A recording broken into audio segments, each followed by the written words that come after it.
اللہ تعالیٰ فرماتے ہیں وَإِذْ قَالَ ابراہیم، جب ابراہیم علیہ السلام نے فرمایا ربی جعل، اے میرے رب بنا ھذا بلدن، اس شہر کو آمناً امن والا، ورزق اور رزق دے اہلہ، اس کے رہنے والوں کو، من الثمرات پھلوں میں سے، من آمنا منہم جو کوئی ان میں سے ایمان لائے، باللہ اللہ پر، والیوم الآخر اور آخرت کے دن پر۔ تو پہلی آیت میں اللہ تعالیٰ نے فرمایا کہ حضرت ابراہیم علیہ السلام نے اللہ تعالیٰ سے دعا کی کہ اے میرے رب یہاں کے رہنے والوں کو، مکہ کے رہنے والوں کو، اس شہر کے رہنے والوں کو امن عطا فرما اور ان کو پھلوں میں سے رزق عطا فرما، ان لوگوں کو جو ان میں سے ایمان والے ہیں، جو اللہ پر اور یوم آخرت پر ایمان رکھتے ہیں۔ آپ نے دیکھا حضرت ابراہیم علیہ السلام نے فرمایا کہ من آمنا باللہ، من آمنا منہم باللہ، جو ان میں سے اللہ پر ایمان لائے۔ اب پچھلی آیات میں ہم نے پڑھا تھا کہ اللہ تعالیٰ نے فرمایا تھا کہ میں آپ کو لوگوں کے لیے امام بنانے والا ہوں، تو حضرت ابراہیم علیہ السلام نے فوراً کہا تھا وقال، حضرت ابراہیم علیہ السلام نے فرمایا تھا کہ میری اولاد کے لیے کیا حکم ہے؟ تو اللہ تعالیٰ نے فرمایا تھا لا ینال عہد الظالمین، میرا وعدہ ظالموں کو نہیں پہنچتا۔ مطلب یہ کہ جو لوگ نافرمان ہیں ان کے لیے میرا یہ وعدہ نہیں ہے، تو امام نہیں میں انہیں بنا سکتا ایسے لوگوں کو۔ ظاہر ہے نافرمانوں کو کون امامت کا منصب دیتا ہے۔ پھر اللہ تعالیٰ نے ان کے جواب میں فرمایا قال، اللہ تعالیٰ نے فرمایا ومن کفر، اور جو کوئی کفر کرے گا، جو کافر ہوگا، جو انکار کرے گا میرا، فَأَمَتِّعُهُ، تو اسے بھی میں فائدہ دوں گا، قلیلاً تھوڑا سا۔ لیکن اللہ تعالیٰ نے حضرت ابراہیم علیہ السلام کی بات کے جواب میں فرمایا کہ میں جو انکار کرے گا اس کو بھی تھوڑا فائدہ دوں گا۔ ثُمَّ اضْطَرُّوهُ إِلَىٰ عَذَابِ النَّارِ، پھر میں انہیں مجبور کر دوں گا آگ کے عذاب کی طرف۔ مطلب یہ کہ دنیا میں جتنا وقت وہ گزاریں گے انہیں ہر طرح کا رزق وافر دیا جائے گا، لیکن یہ ہے کہ آخرت میں پھر وہ آگ کے عذاب سے نہیں بچ سکیں گے۔ تو آپ دیکھ لیں دنیا میں کیا حالات ہیں، جتنے لوگ زیادہ پیسے والے ہیں، اس کا مطلب یہ نہیں ہے کہ جن کو مال و دولت اللہ نے زیادہ دیا ہے تو وہ اللہ کے محبوب اور اس کے پیارے ہی ہیں۔ اللہ تعالیٰ آزمائش کے لیے دیتا بھی ہے اور لیتا بھی ہے، تو یہ آزمائش ہوتی ہے۔ اور اللہ تعالیٰ نے یہاں فرما بھی دیا کہ جو نافرمان ہیں ان کو میں تھوڑا فائدہ دوں گا، یعنی رہتی دنیا تک ان کو رزق سے محروم نہیں کروں گا۔ روزی کا ذمہ اللہ نے سب کا لیا ہے، جتنی بھی مخلوقات ہے۔ جیسے ایک ماں باپ کی اولاد ہوتی ہے، کوئی نافرمان ہوتی ہے، کوئی فرما بردار ہوتی ہے، اسی طرح اللہ تعالیٰ کے جو بندے ہیں، حضرت آدم علیہ السلام کی اولاد ہے ساری، تو کوئی نافرمان ہے، کوئی فرما بردار ہے، لیکن رزق دینے کا وعدہ اللہ نے سب سے کر رکھا ہے۔ وَبِئْسَ الْمَصِيرُ، پھر اللہ تعالیٰ فرماتے ہیں کہ وہ بہت ہی برا ٹھکانہ ہے جہاں پہ انہیں پھینکا جائے گا۔ جو نافرمان ہے وہ بہت ہی برا ٹھکانہ ہے۔ اللہ کرے کہ سارے دنیا کے نافرمان یہ آیت پڑھ لیں اور یہ ان کو سمجھ بھی آ جائے اور وہ جہنم کی آگ سے محفوظ ہو جائیں، آمین۔ وَإِذْ يَرْفَعُ، اور جب بلند کر رہے تھے ابراہیم علیہ السلام، القواعد بنیادیں، من البیتی گھر کی، و اسماعیل، اور اسماعیل علیہ السلام۔ اللہ تعالیٰ نے فرمایا کہ جب ابراہیم علیہ السلام اور اسماعیل علیہ السلام گھر کی بنیادیں اٹھا رہے تھے، تو یہ واقعہ ہے حضرت ابراہیم علیہ السلام جب خانہ کعبہ کی تعمیر کر رہے تھے، عصر نو تعمیر کر رہے تھے، پہلی دفعہ نہیں بنا رہے تھے۔ پہلی دفعہ کعبہ کب بنا تھا؟ حضرت آدم علیہ السلام نے بنیادیں رکھی تھی۔ ظاہرہ بنیاد تھی تو اس کے اوپر اٹھا رہے تھے نا، ان کو بنیاد پہلے سے رکھی جا چکی تھی، اور وہ تورات کے مطابق حضرت ابراہیم علیہ السلام سے تقریباً 4000 سال پہلے حضرت آدم علیہ السلام نے بنیاد رکھ دی تھی خانہ کعبہ کی۔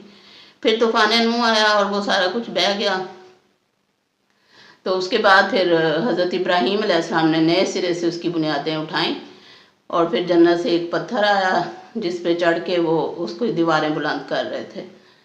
تو جب وہ بنیادیں اٹھا رہے تھے، تعمیر کر رہے تھے، تو اس وقت دعا کر رہے تھے ساتھ ساتھ حضرت اسماعیل علیہ السلام اور حضرت ابراہیم علیہ السلام۔ کیا دعا کر رہے تھے؟ ربنا، اے ہمارے رب، تقبل منا، ہم سے قبول فرما لے، انا کا بے شک تو، انت تو ہی، السمیع سننے والا، العلیم جاننے والا ہے۔ تو انہوں نے پہلی دعا تو یہ کی تھی خانہ کعبہ میں جب گئے ہیں کہ ان کے رہنے والوں کو امن عطا فرما، دوسری دعا کی تھی کہ انہیں رزق دے پھلوں میں سے، اور تیسری دعا اب یہ کی کہ یا اللہ ہم سے یہ خدمت قبول فرما لے، جو یہ ہم خانہ کعبہ کی تعمیر کر رہے ہیں نئے سرے سے، تو ہم سے یہ خدمت قبول فرما لے، کیونکہ تو سنتا بھی ہے اور جانتا بھی ہے کہ ہماری نیت کیا ہے، تیری رضا کی خاطر ہم سب کچھ کر رہے ہیں۔ پھر فرمایا اللہ تعالیٰ نے ربنا وجعلنا مسلمین لک ومن ذریتنا امۃ مسلمۃ لک۔ اللہ تعالیٰ نے فرمایا کہ پھر انہوں نے چوتھی دعا یہ کی، ربنا یا ہمارے رب وجعلنا بنا دے ہم دونوں کو، مسلمین لکا تیرا فرما بردار، دو فرما بردار، مسلموں نے ایک فرما بردار، مسلمین دو فرما بردار، دو تھے نا، حضرت ابراہیم علیہ السلام اور حضرت اسماعیل علیہ السلام۔ تو انہوں نے دعا کی اے ہمارے رب ہم دونوں کو اپنا فرما بردار بنا لے، ومن ذریتنا اور ہماری اولاد میں سے بھی، امتاً مسلمتاً ایک مسلمان امت پیدا فرما۔ مسلمان کا مطلب ہے فرما بردار، مطیع، اطاعت کرنے والا، سر تسلیم خم کرنے والا، اپنی مرضی کو اللہ کی مرضی کے آگے سرنڈر کر دینے والا، جیسے ایک غلام ہوتا ہے، اللہ ہمارا آقا ہے، ہم اس کے غلام ہیں، تو غلام کا کیا کام ہوتا ہے؟ آقا کے آگے ہاتھ باندھے کھڑا رہتا ہے۔ دنیا میں بھی اگر آپ دیکھیں تو سر اٹھانے کی مجال نہیں ہوتی، ہاتھ باندھے نظریں نیچی کیے۔ تو یہ پوزیشن ہماری بھی ہونی چاہیے ہر وقت اللہ تعالیٰ کے سامنے۔ پھر تکبر تو اللہ تعالیٰ کو زیب دیتا ہے، بڑائی اسی کی ہے، تو انسان کے پاس تو کچھ بھی نہیں ہے، انسان تو اللہ کا غلام ہے، اسے غلام بن کے رہنا چاہیے، عاجزی کے ساتھ زندگی گزارنی چاہیے۔ قرآن نے کہا کہ نہ تو زمین کو پھاڑ سکے گا، نہ تو پہاڑوں کی بلندیوں تک پہنچ سکے گا، پھر اترا کے چلنا کیسا، پھر گردن اکڑا کے چلنا کیسا، پھر دوسروں کے ساتھ تکبر، نخوت اور رعب سے بات کرنے کا کیا مطلب؟ یہ سب چیزیں انسان کے لیے نہیں ہیں۔ انسان کو تو اللہ تعالیٰ نے اپنا بندہ، اپنا غلام بنا کے بھیجا، اس کی تسبیح کرنے کے لیے، اس کی عبادت کرنے کے لیے، اس کے آگے سر تسلیم خم کرنے کے لیے، جھکنے کے لیے، سجدے میں پڑے رہنے کے لیے۔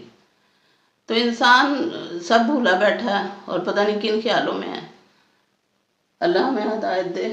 فرمایا ربنا وجعلنا مسلمین لک، اے ہمارے رب ہم دونوں کو اپنا فرما بردار بنا دے، ومن ذریتنا اور ہماری اولاد میں سے بھی، امتاً مسلمتاً فرما بردار امت، لکا تیرے لیے، وارنا اور سکھا ہمیں، مناسکنا ہمارے طریقے۔ مناسک کا لفظ اصل میں حج کے طریقوں کے لیے آتا ہے، تو انہوں نے خانہ کعبہ بنا رہے تھے، ظاہر ہے وہ حج کے طریقے سیکھنا چاہ رہے تھے، کہہ رہے تھے کہ یا اللہ ہمیں حج کے طریقے سکھا کہ ہم حج کس طرح کریں یہاں۔ وتوب علینا اور تو رجوع فرما ہماری طرف، ہم پر رجوع فرما ہم پر، وتوب علینا اور ہم پر رجوع فرما، ہماری توبہ قبول فرما۔ تو یہ توب کا لفظ جو ہے وہ اسی سے توبہ ہے۔ توبہ کا مطلب ہوتا ہے لوٹنا، رجوع کرنا۔ تو یہ لفظ اللہ اور بندے دونوں کے لیے استعمال ہوتا ہے۔ اگر بندے کے لیے آتا ہے تو ساتھ الا لگتا ہے، جیسے الا علینا، الا اور نا علینا، اور جب اللہ تعالیٰ کے لیے استعمال ہوتا ہے تو الا کا آتا ہے، اللہ کی طرف۔ تو اللہ رجوع کرتا ہے تو اس کے ساتھ الا کا لفظ آئے گا بندے کی طرف، اور جب بندے کے لیے آئے کہ بندہ رجوع کرتا ہے تو پھر اس کے لیے الا آئے گا۔ تو دیکھیں کہ اللہ تعالیٰ نے کتنی بڑی خوشخبری سنائی ہے ہمیں۔ نبی پاک صلی اللہ علیہ وسلم نے فرمایا کہ اللہ تعالیٰ فرماتا ہے کہ جب میرا بندہ میری طرف ایک ہاتھ آتا ہے تو میں اس کی طرف دو ہاتھ جاتا ہوں، جب میرا بندہ میری طرف چل کے آتا ہے تو میں اس کی طرف دوڑ کے آتا ہوں۔ تو جب بندہ رجوع کرتا ہے اللہ کی طرف، توبہ کرتا ہے، معافی مانگتا ہے، تو پھر اللہ تعالیٰ فوراً پلٹ کے آتا ہے بندے کی طرف، کیونکہ وہ رحیم ہے، وہ رحیم سے بھی رحیم ہے، وہ تو تواب ہے، وہ توبہ قبول کرنے والا ہے۔ جب بندہ رجوع کرتا ہے اس کی طرف، پھر وہ پلٹتا ہے اور بندے کی طرف رجوع کرتا ہے۔ تو حضرت ابراہیم علیہ السلام نے فرمایا وَتُوبْ عَلَيْنَا، اور ہماری طرف رجوع فرما، یعنی ہماری توبہ قبول فرما، اِنَّکَ أَنْتَ التَّوَّابُ الرَّحِيمُ، بے شک تو ہی توبہ قبول کرنے والا اور رحم کرنے والا ہے۔ پھر انہوں نے دعا کی ربنا وبعث فیہم رسولا منہم یتلو علیہم آیاتک ویعلمہم الکتاب والحکمت ویزکیہم۔ اب یہ بڑی اہم دعا ہے، اور آپ نے دیکھا کہ انہوں نے فرمایا تھا ربنا تقبل منا انک انت السمیع العلیم، دعا کی تھی، اور دیکھیں اس دعا کے نتیجے میں اللہ تعالیٰ نے ان کی ساری دعائیں قبول فرما لی۔ اس لیے ہمیں بھی یہ دعا کثرت سے کرنی چاہیے، ربنا تقبل منا انک انت السمیع العلیم۔ تو ان کی وہ دعا بھی قبول ہو گئی جو خانہ کعبہ میں، مکہ میں، سعودی عرب میں امن قائم ہوا، وہ دعا بھی قبول ہو گئی۔ جہاں رزق دیا گیا ان کے رہنے والوں کو، آج کل کتنا وافر رزق ہے، وہاں پہ پھل بھی بہت سارے، وہاں ہر طرح کا پھل ملتا ہے۔ پھر اللہ تعالیٰ نے ان کی یہ دعا بھی قبول فرما لی کہ ان کو فرما بردار بنایا، اور اتنا فرما بردار بنایا کہ انسان تصور بھی نہیں کر سکتا۔ بیٹے سے کہا، چھوٹا سا بیٹا 11-12 سال کا، اس سے کہا کہ اللہ نے حکم دیا ہے کہ میں اپنے بیٹے کو ذبح کر دوں، تو فرمایا افعل ما تؤمرون، کر گزریے جو آپ کو حکم دیا گیا ہے۔ اتنا فرما بردار بیٹا، آج کے دور میں سوچ سکتے ہیں اتنا فرما بردار بیٹا۔ تو اللہ تعالیٰ نے ان کو پھر ان کی یہ دعا بھی قبول کر لی کہ ان کو فرما بردار بنایا اللہ کا، دونوں کو، باپ کو بھی اور بیٹے کو بھی۔ پھر انہوں نے دعا کی، توبہ کی، تو پھر ان کی دعا تھی کہ ہم میں ربنا، ہے ہمارے رب، وابس بھیج، فیہم ان میں، رسولاً ایک رسول، منہم ان میں سے، یتلو تلاوت کرے، علیہم ان پر، آیاتی کا تیری آیتیں، ویعلمہم اور سکھائے انہیں، الکتابہ کتاب، والحکمت اور حکمت، ویزکیہم انہیں پاک کرے، انکا بے شک تو، انت تو ہی، العزیز غالب ہے، الحکیم حکمت والا ہے۔ کیا دعا کی انہوں نے کہ اے اللہ ہمارے طرف ایک رسول بھیج، ان میں سے، مطلب امت میں سے، مسلمانوں میں ایک ایسا رسول بھیج جو انہیں تیری آیات تلاوت کر کے سنائے، تیری آیات کی تلاوت کرے ان کے سامنے، ان پر، علیہم، ان پر تیری آیات کی تلاوت کرے، ان کو کتاب کی تعلیم دے، ان کو حکمت کی تعلیم دے، ان کا تزکیہ نفس کرے۔ کتنے کام انہوں نے مانگے کہ آخری نبی جو تھے، نبی پاک صلی اللہ علیہ وسلم، جو ان کی نسل میں سے انہوں نے دعا کی آئیں، تو وہ کیا کیا کام کریں کہ کتاب پڑھ کے سنائیں، پھر کتاب کی تعلیم دیں، حکمت کی تعلیم دیں، تزکیہ نفس کریں۔ بے شک تو ہی غالب اور حکمت والا ہے، مطلب تو کارساز ہے، تو زبردست ہے، تو غالب ہے، تو حکمت والا ہے، تو سب کچھ کر سکتا ہے، تو ہماری یہ دعا بھی قبول کر لیں۔ اور دیکھیں کیسے منو ان یہ دعا قبول ہوئی حضرت ابراہیم علیہ السلام کی، کہ ان کے بعد 1400 سال تک دیکھیں بنی اسرائیل کی حکومت رہی، یہودیوں کی، پھر سیادت اور حکومت جو تھی وہ بنی اسماعیل میں آ گئی، اور اللہ تعالیٰ نے حضرت ابراہیم علیہ السلام کی اس دعا کے صدقے آخری نبی کو حضرت اسماعیل علیہ السلام کی اولاد میں سے بھیجا، اور پھر نبی پاک صلی اللہ علیہ وسلم کے ذمہ 4 کام لگا دیے کہ وہ اللہ کی کتاب پڑھ کر سناتے تھے لوگوں کو، آیات کی تلاوت کرتے تھے، کتاب کی تعلیم دیتے تھے، یعنی کتاب سکھاتے تھے، وضاحت کر کے بتاتے تھے کتاب کی، قرآن کی، آیات کی۔ جیسے اللہ تعالیٰ نے ایک اور جگہ فرمایا وَأَنزَلْنَا عَلَيْكَ الذِّكْرَ لِتُبَيِّنَ لِلنَّاسِ مَا نُزِّلَ عَلَيْهِمْ۔ اللہ تعالیٰ نے تمہاری طرف یہ ذکر بھیجا ہے تاکہ آپ اس کو واضح کر کے لوگوں کو بتا دیں۔ تو نبی پاک صلی اللہ علیہ وسلم نے کتاب کو واضح کر کے بتایا، کتاب کی تعلیم دی لوگوں کو، جس چیز کی سمجھ نہیں آتی تھی وہ آپ صلی اللہ علیہ وسلم نے سمجھائی۔ جیسے کہ وہ روزے کے بارے میں، سحری کے بارے میں آیت نازل ہوئی تھی کہ تم کھاتے پیتے رہو جب تک صبح کی سفید دھاری رات کی سیاہ دھاری سے الگ نہ ہو جائے۔ تو ایک صحابی تھے، انہوں نے اپنے تکیے کے نیچے 2 دھاگے رکھ لیے، ایک سفید اور ایک سیاہ، تو صبح جب تک وہ ان دونوں دھاگوں میں فرق نہیں پہچان لیتے تھے تب تک کھاتے پیتے رہتے تھے۔ تو صحابہ کرام کو پتہ چلا تو انہوں نے نبی پاک صلی اللہ علیہ وسلم سے ذکر کیا، تو آپ صلی اللہ علیہ وسلم نے انہیں سمجھایا کہ دیکھو بھئی اس کا مطلب یہ ہے کہ جب صبح کی سفید دھاری نظر آنے لگے، جب صبح صادق طلوع ہو جائے، اس کا مطلب یہ نہیں ہے کہ دھاگے تم رکھ لو اپنے پاس۔ تو نبی پاک صلی اللہ علیہ وسلم نے ہر آیت کی تفصیل سمجھائی صحابہ کرام کو، پھر ان سے ہم تک پہنچی۔ تو پھر اللہ تعالیٰ نے ان کو تیسرا حکم دیا، والحکمہ، اور حکمت کی تعلیم دے۔ حکمت کا لفظی مطلب ہوتا ہے دانائی، اور مفسرین کہتے ہیں کہ یہاں کتاب سے مراد قرآن پاک ہے اور حکمت سے مراد احادیث نبویہ صلی اللہ علیہ وآلہ وسلم، کیونکہ حدیث جو ہے وہ وحی خفی ہے، وحی غیر مطلوع ہے، جس کی تلاوت نہیں کی جاتی ہے وہ بھی وحی۔ قرآن پاک وحی جلی ہے جس کو وحی مطلوع بھی کہتے ہیں، تلاوت جس کی جاتی ہے، اور حدیث وحی خفی ہے، کیونکہ اللہ تعالیٰ نے فرما دیا وما ینطق عن الہویٰ ان ہو الا وحی یوحیٰ، کہ نبی پاک صلی اللہ علیہ وسلم اپنے زبان سے کچھ نہیں کہتے، اپنی خواہش نفس سے کچھ نہیں کہتے، بلکہ وہ تو وہی فرماتے ہیں جو وحی کی جاتی ہے ان کی طرف۔ تو حدیث جو ہے وہ وحی خفی ہے اور قرآن وحی جلی ہے۔ تو حکمت کیا ہوئی؟ حدیث۔ تو حدیث جتنی بھی ہیں وہ نبی پاک صلی اللہ علیہ وسلم کا طریقہ ہے، سنت ہے۔ آپ صلی اللہ علیہ وسلم کے سنت کے بیان کو حدیث کہتے ہیں۔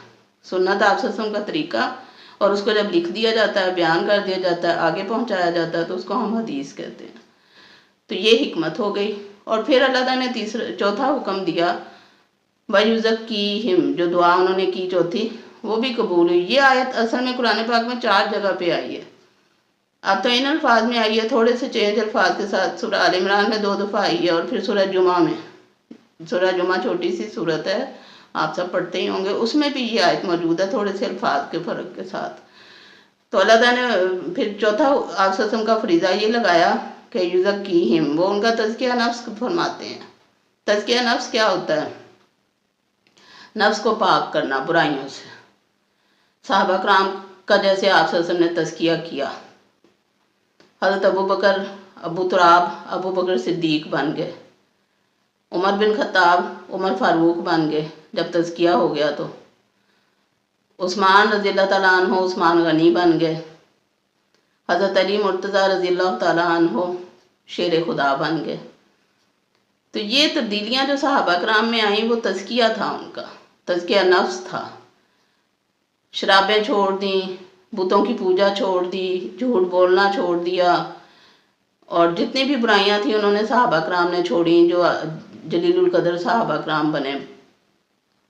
ایک دفعہ ایک صحابی نبی پاک صلی اللہ علیہ وسلم کے پاس آیا تو کہنے لگے کہ یا رسول اللہ صلی اللہ علیہ وسلم، مجھ میں بہت ساری برائیاں ہیں، تو میں چاہتا ہوں کہ آپ کوئی ایک برائی مجھے بتائیں جو میں چھوڑ دوں تو میری ساری برائیاں ختم ہو جائیں۔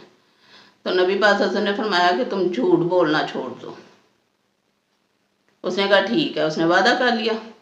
اب گھر گیا، جا کے اس شراب کو ہاتھ لگانے لگا، تو اسے خیال آیا کہ کل جب میں جاؤں گا نبی پاک صلی اللہ علیہ وسلم کی مجلس میں تو مجھ سے پوچھیں گے تو میں کیا جھوٹ بولوں گا کہ میں نے شراب نہیں پی؟ تو نہ بولنے کا تو وعدہ کر کے آیا تھا، لہذا اس نے چھوڑ دی۔ پھر جو بھی وہ برا کام کرنے لگے تو یہ سوچ کے چھوڑ دے کہ نبی پاک صلی اللہ علیہ وسلم پوچھیں گے تو میں جھوٹ نہیں بول سکتا، میں نے وعدہ کیا ہوا۔ اور اس طرح آہستہ آہستہ کر کے اس کی ساری برائیاں ختم ہو گئی۔ یہ تھا تزکیہ نفس۔ تو تزکیہ نفس کرنے کے لیے نبی پاک صلی اللہ علیہ وسلم نفوس کا تزکیہ کرنے کے لیے بھیجے گئے تھے۔ تو یہ چاروں فرائض نبی پاک صلی اللہ علیہ وسلم نے بہت اچھے طریقے سے انجام دیے، اور پھر دنیا نے دیکھا اور تاریخ شاہد ہے کہ کیسے کیسے صحابہ کرام ہمارے سامنے آئے، الحمدللہ اللہ کی رحمت سے۔